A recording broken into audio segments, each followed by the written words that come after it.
Hello friends, welcome to Kargi classes. Date आज की 2 फरवरी 2021।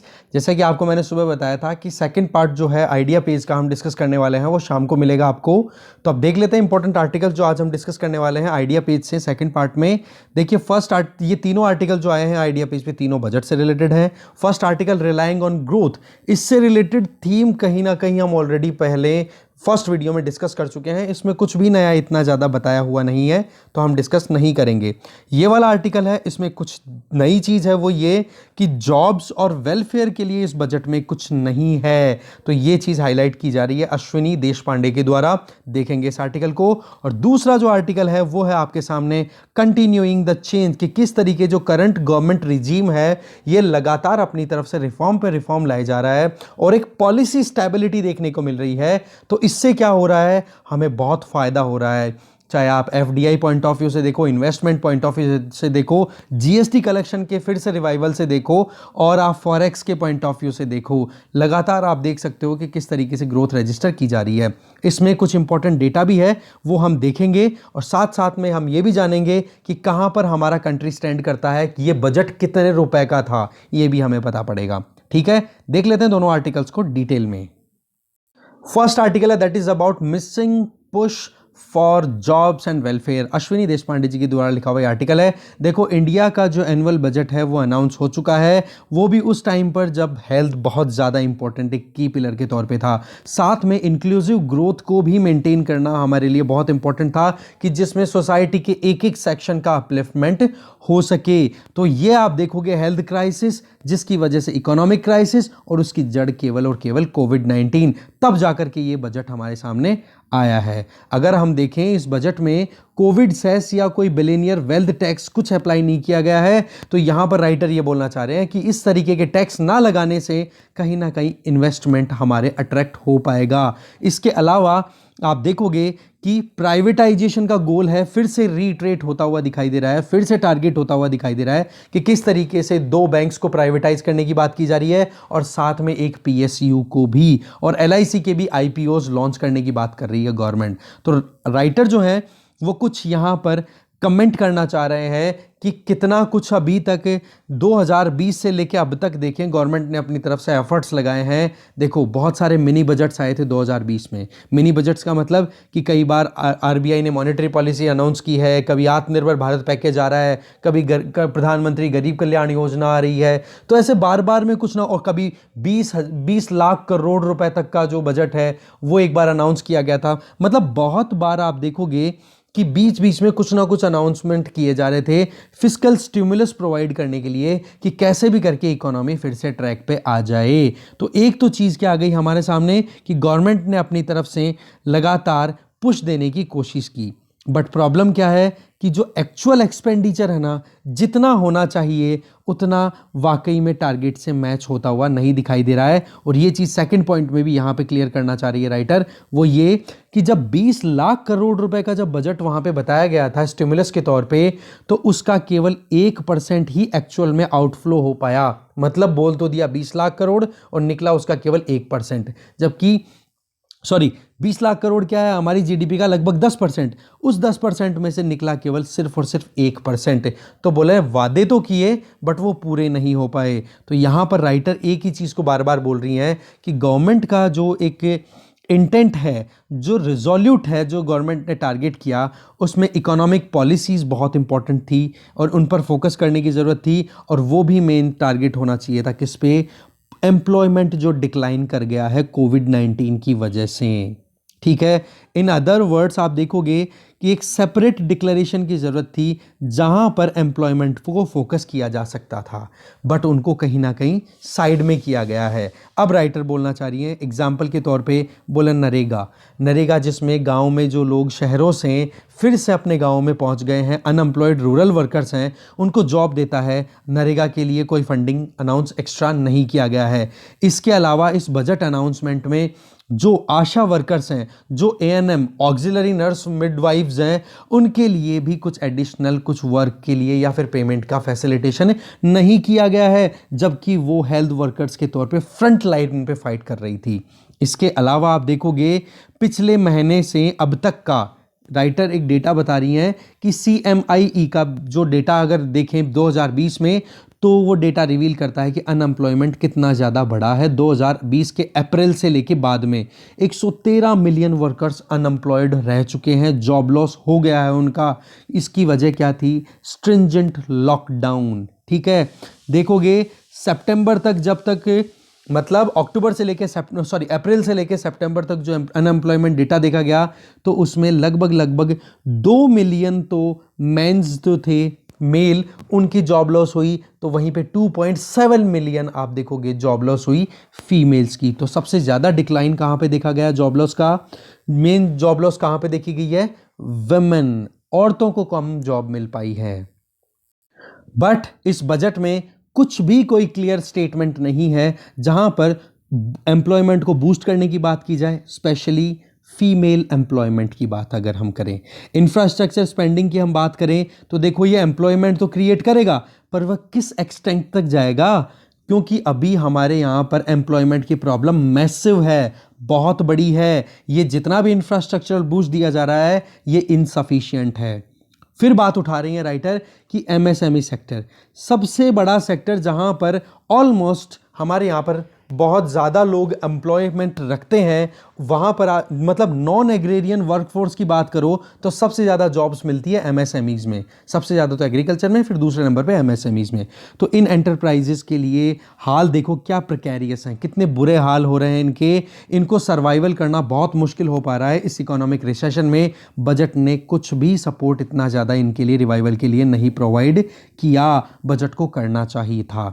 Finally जब हम इमेजिन करें कि 2020 का जो टाइम था जब लॉकडाउन अप्लाई किया गया था, तो माइग्रेंट क्राइसिस कितना ज़्यादा आया था, सबसे ज़्यादा रोडों पर देखा गया था। तो इन्हीं का एग्जोडस था, इन्हीं का एक तरीके से निकाला था कि लगातार हर तरफ रोड पे माइग्रेंट ही माइग्रेंट वर्कर्स जो रिटर्न कर रहे थे अपने घरों के लिए। तो यहाँ पर एक शार्प अर्जेंसी थी कि उनके लिए प्रॉपर हाउसिंग फैसिलिटी की जाए, उनके लिए जॉब अपॉर्चुनिटीज सिक्योर की जाए। एटलीस्ट जो इनफॉर्मल सेक्टर की बात करें, जहां पर हमारे यहां पर 85% लोग काम किया करते हैं, उन लोगों के लिए काम की जरूरत थी। जो सर्कुलर माइग्रेंट्स हैं, कहने का मतलब सीजन के टाइम पे एग्रीकल्चर काम करते हैं, बाकी वो शहरों में जाके काम करके फिर वापस आ जाते हैं मॉनसून के टाइम पे अपने गाँव में। तो इस तरीके के जो माइग्रेंट्स होते हैं उनको सर्कुलर माइग्रेंट बोलते हैं। इन पर भी ध्यान देने की जरूरत थी। इसी तरीके से एग्रीकल्चर लेबर और साथ में फूड ट्रांसफर। अब यहां पर हमने प्रीवियस आर्टिकल्स में क्या देखा था सुबह कि FCI को जो है वो लोड फ्री करने की जरूरत है। तो यहां पर राइटर उल्टा क्या बोल रही हैं? बोला PDS को यूनिवर्सल बनाओ, ये भी एक डिमांड आ रही है। तो जो प्रीवियस पॉइंट थे ना, वो तो देखो मिक्स्ड कैपिटलिज्म के थे, और ये है मिक्स्ड सोशलिज्म की। आप ध्यान रखना हमारी इकोनॉमी की टेंडेंसी के पॉइंट ऑफ व्यू से। तो क्या हम इस तरीके से अफोर्ड कर सकते हैं जो फिस्कल डेफिसिट राइज हो रहा है? देखो बात ऐसी है कि लोअर टैक्स रेवेन्यू हमारे यहाँ पर आ रहा है। अगर टैक्स रेवेन्यू आ रहा है और लोअर ही ग्रोथ हम रजिस्टर करेंगे, तो वो भी तो हम अफोर्ड नहीं कर सकते। तो प्रायोरिटी क्या होनी चाहिए थी सरकार की? जॉब्स को बूस्ट करने की, स्पेशली वुमेन के लिए। प्राइमरी हेल्थ केयर को बूस्ट करने की ज़रूरत है, वैक्सीनेशन को और ज़्यादा स्पीड से करने की ज़रूरत है, डायरेक्ट कैश सपोर्ट भी देने की बात की जा सकती थी, कैश सीधा लोगों के अकाउंट में ट्रांसफ़र करना।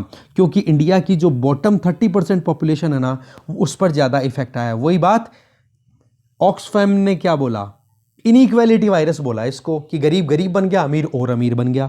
तो फाइनेंस मिनिस्ट्री को जरूरत है कि जो GDP का 10% स्टिमुलस देने की बात की थी ना, 20 लाख करोड़ रुपए की, उसको कम से कम मटीरियलाइज करने की बात की जाए। देखो वो तो मटीरियलाइज हो नहीं पाया, बट अभी हमें अगर इंक्लूसिव ग्रोथ रजिस्टर करनी है तो हमें सोसाइटी के एक एक स्टेक होल्डर को अपलिफ्ट करने की जरूरत है। नेक्स्ट आर्टिकल पे चलते हैं। नेक्स्ट आर्टिकल है that is about continuing the change. Manish Sabharwal के द्वारा लिखा हुआ ये आर्टिकल है।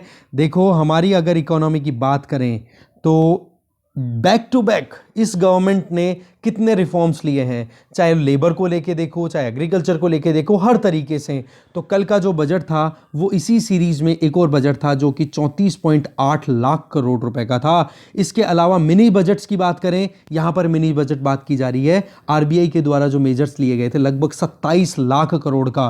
तो कोविड-19 की वजह से जितनी परेशानी आई, उस परिस्थिति में ये बजट अपने आप में एक्स्ट्राऑर्डिनरी है। और इसी पर ध्यान देते हुए अगर देखें तो आज एशिया जो है वो ग्लोबल सप्लाई चेन का ग्रेविटी सेंटर बन गया है। और उस केस में अगर इंडिया अपनी पॉलिसीज को स्टेबल करता है, इकोनॉमिक रिवाइवल रजिस्टर करता है, तो फिर ऑटोमेटिकली इंडिया अपने आप में एक स्ट्रांग पावर बन सकता है। देखो बजट की अगर बात करें, कोविड ईयर के टाइम पे बनाना बहुत डिफिकल्ट और बहुत ज़्यादा अनसर्टेनिटी से घिरा हुआ है। पता नहीं कि कब लॉकडाउन हमें फिर से लगाना पड़ जाए, ये डर है, लगेगा नहीं, चांसेस कम है, ठीक है। अगले साल में फिस्कल डेफिसिट टारगेट कितना किया गवर्नमेंट ने, बोला 6.8% रहेगा 2021-22 में फिस्कल ईयर में, जबकि 2020-21 के टाइम पे कितना बताया है, 9.5%, जबकि एफआरबीएम एक्ट के हिसाब से कितना होना चाहिए था फिस्कल डेफिसिट, 3% से भी कम। तो देखो कितना ज़्यादा हमारे यहाँ पर गवर्नमेंट पे लोड है। सेंट्रल गवर्नमेंट 34.5 लाख करोड़ रुपए खर्च करेगी, जो कि नॉर्मल ईयर्स की बात करें ना, पिछले सालों में जितना बजट एलोकेट हुआ वो केवल 27 लाख करोड़ का। तो आप देख सकते हो कि रेवेन्यू कम है, उसके बावजूद भी गवर्नमेंट अपनी तरफ से बूस्ट देने के लिए रेडी है। ये देखो दूसरा ओपिनियन आ गया है, वहां पे नेगेटिव ओपिनियन था, यहाँ पर पॉजिटिव ओपिनियन है। अब यही है भैया, एडमिनिस्ट्रेटर बनना चाह रहे हो तो दोनों चीज़ों को समझने की जरूरत है और एक बैलेंस आंसर देने की जरूरत होती है, ठीक है। जब भी आप कोई क्रिटिसिज्म की बात लिखो कि एक्सपर्ट्स कहते हैं, और जब आप अच्छी बात लिखो ना गवर्नमेंट के फेवर की, तो लिखो कि हाँ मैं कह रहा हूं ये बात, इस तरीके से, ठीक है।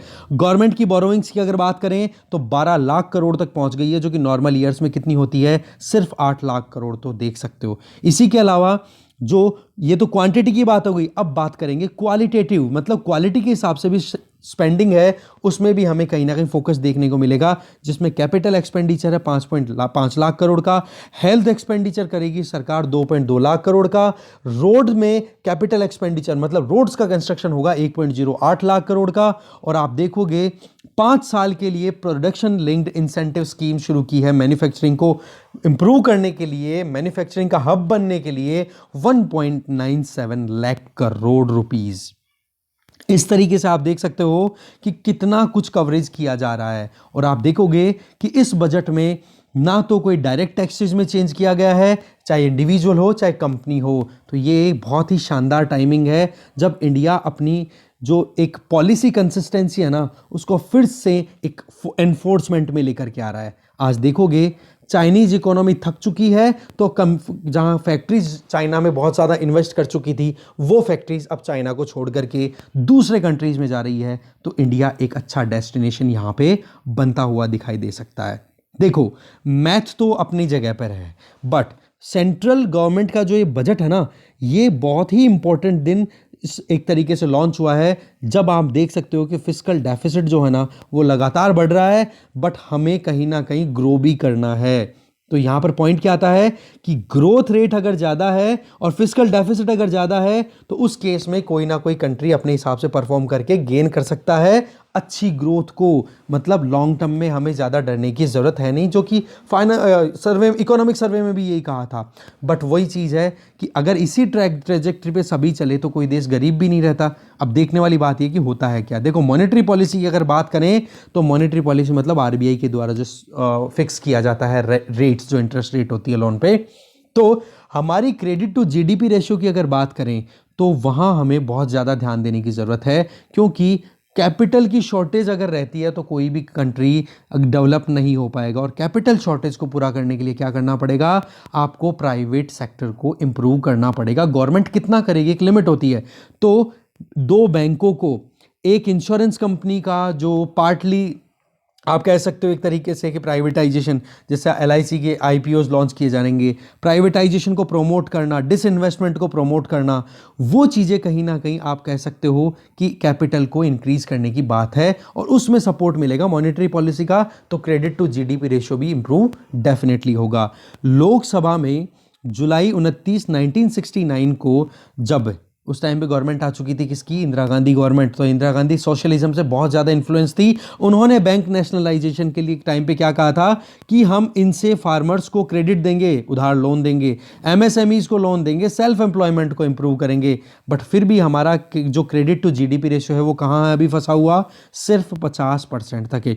जबकि डेवलप्ड कंट्रीज या चाइना जैसे कंट्रीज में देखोगे 150% तक क्रेडिट टू जीडीपी रेशियो है। तो हमें अभी बहुत कुछ करना बाकी है। तो ये जो प्राइवेटाइजेशन का अनाउंसमेंट है ना बैंकों का, ये कहीं ना कहीं स्कोप हमारे लिए दिखाई दे रहा है। दूसरा, जो इंश्योरेंस है उसमें अब एफडीआई 74% तक करने की बात की है गवर्नमेंट ने, ये भी अच्छी बात है। और अल्टीमेट टारगेट क्या है हमारा कि हम कैसे भी करके क्रेडिट टू जीडीपी रेशो को 100% तक लेकर के आए। साथ में आप देखोगे बैंकों को टैक्स रिफॉर्म की भी हमने बात की बहुत सारी, बट टैक्स रिफॉर्म में इतना ज़्यादा कुछ किया नहीं है। मेन पॉइंट क्या था, डिसइन्वेस्टमेंट करना, प्राइवेटाइजेशन को और इम्प्रूव करना, जिससे लगभग 1.75 लाख करोड़ रुपए गवर्नमेंट के पास में आएंगे।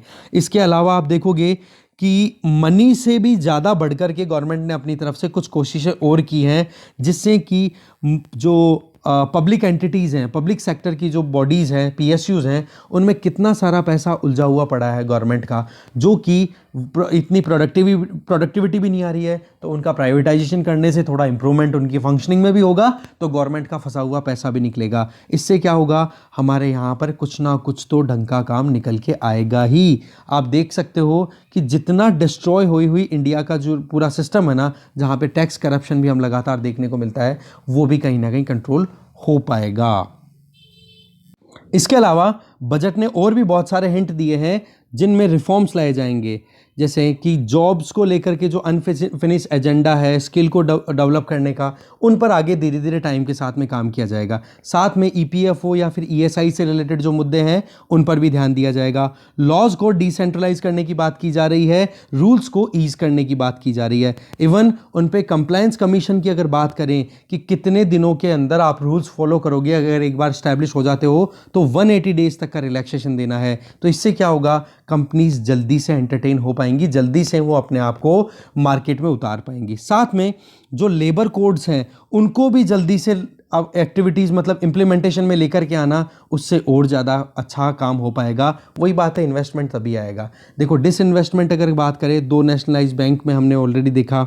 इसके अलावा फाइनेंशियल इंक्लूजन को प्रमोट करने की बात की जा रही है, लगातार जॉब क्रिएशन की बात भी की जा रही है कि जब इंफ्रास्ट्रक्चर में इन्वेस्टमेंट जाएगा तो जॉब भी क्रिएट होगी, तो इसका फ़ायदा सभी को मिलेगा और इसी से फिर इकोनॉमी कहीं ना कहीं घूमना शुरू हो जाएगी। तो देखो, और रही सही में न्यू एजुकेशन कमीशन जो हमने बात की थी कि जो नेशनल एजुकेशन पॉलिसी आई थी 2020 में जुलाई में, तो उसमें क्या टारगेट किया गया था, हम कैसे भी करके एजुकेशन को भी डीरेगुलेट करना चाहते हैं और विश्व गुरु फिर से बनना चाहते हैं, आत्मनिर्भरता अपनाना चाहते हैं।